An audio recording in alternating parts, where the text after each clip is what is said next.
Being a CEO or a great leader means knowing how to distinguish between someone sharing a feeling versus someone being stuck in one and just venting.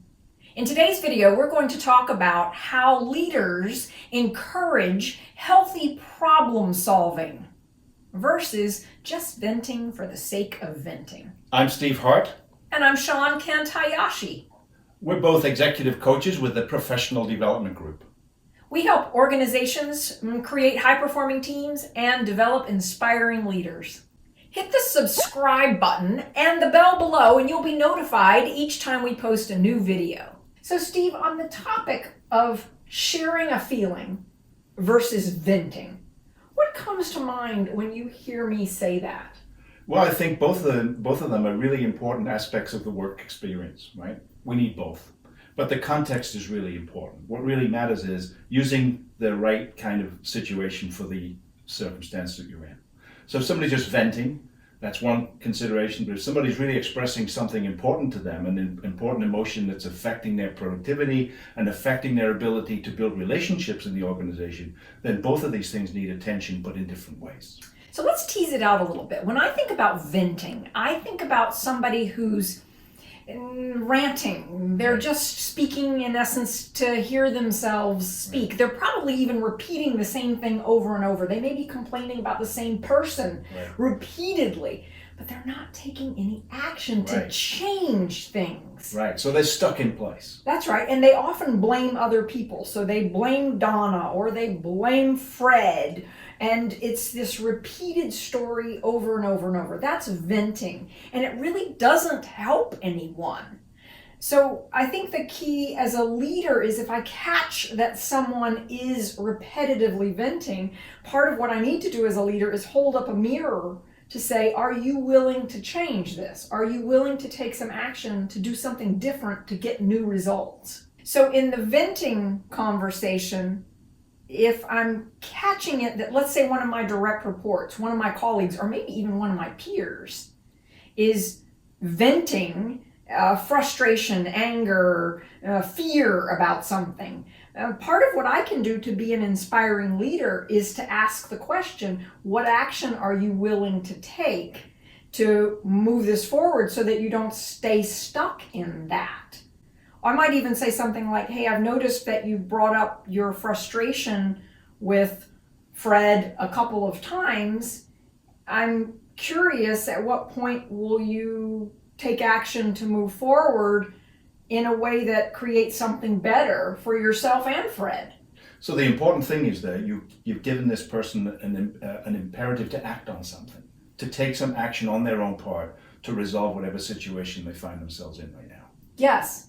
I think the other side of the coin is, let's say that we're in a situation where someone owns the right to make a decision, and they've made a decision that's different than the one I wanted. A common situation. Yes. In an organization, in work environment, in a professional world, we have to accept sometimes that other people own the authority, the right to make decisions, and sometimes we have to make peace with that. And so if I catch myself being the venter, I may need to ask the question, am I willing to make peace with the fact that Donna owns the right to make that decision? Or is this something that is crossing my boundaries, crossing my ethics, something that I need to do something about?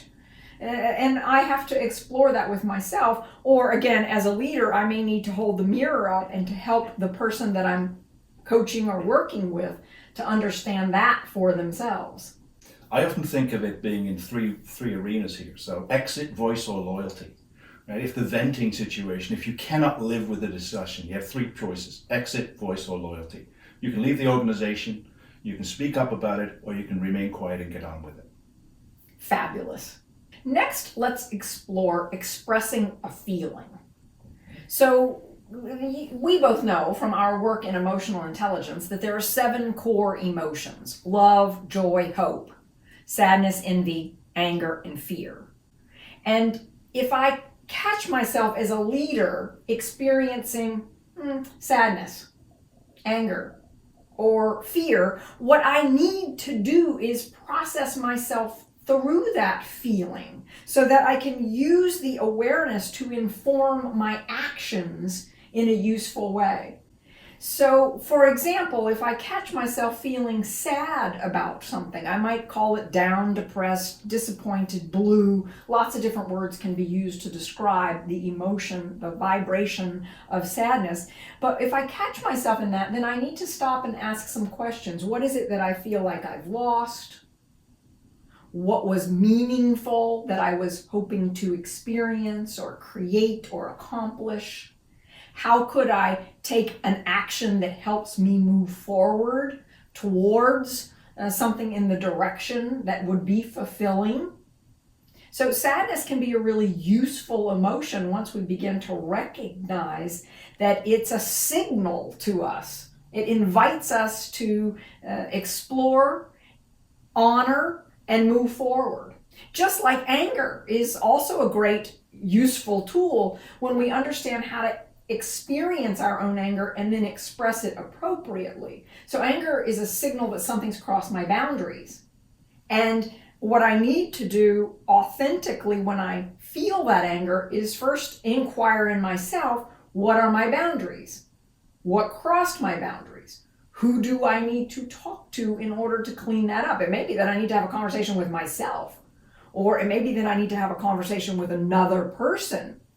But then expressing that and taking the right action is a useful way to work through and with my emotions. Isn't it interesting that in the work that we do, so much of what being able to handle these types of things in the workplace starts with the ability of the self-reflective consideration, right? How am I processing this information rather than imposing it on other people and expecting other people to fix what is really going on within ourselves? Yes, and that's one of the things that you do so well, is that you help people to be able to self-respect in a safe space. And having that, as a leader, having that safe space to self-reflect so that you don't get stuck in venting and instead you authentically express yourself. This is the foundation for being an inspiring leader. And it's also the foundation for building credibility and trust. Yes. So as you're watching in this video, please share below in the comments an insight, an aha that you're having, and how you'll use this idea. As a leader, if you find yourself stuck in this venting situation and it's unproductive and not moving things the way that you would like, it's probably a signal that emotional intelligence coaching would be valuable to you. We'd be delighted to talk with you about our emotional intelligence and executive coaching process. To reach out to us, click the link below and schedule a conversation with us.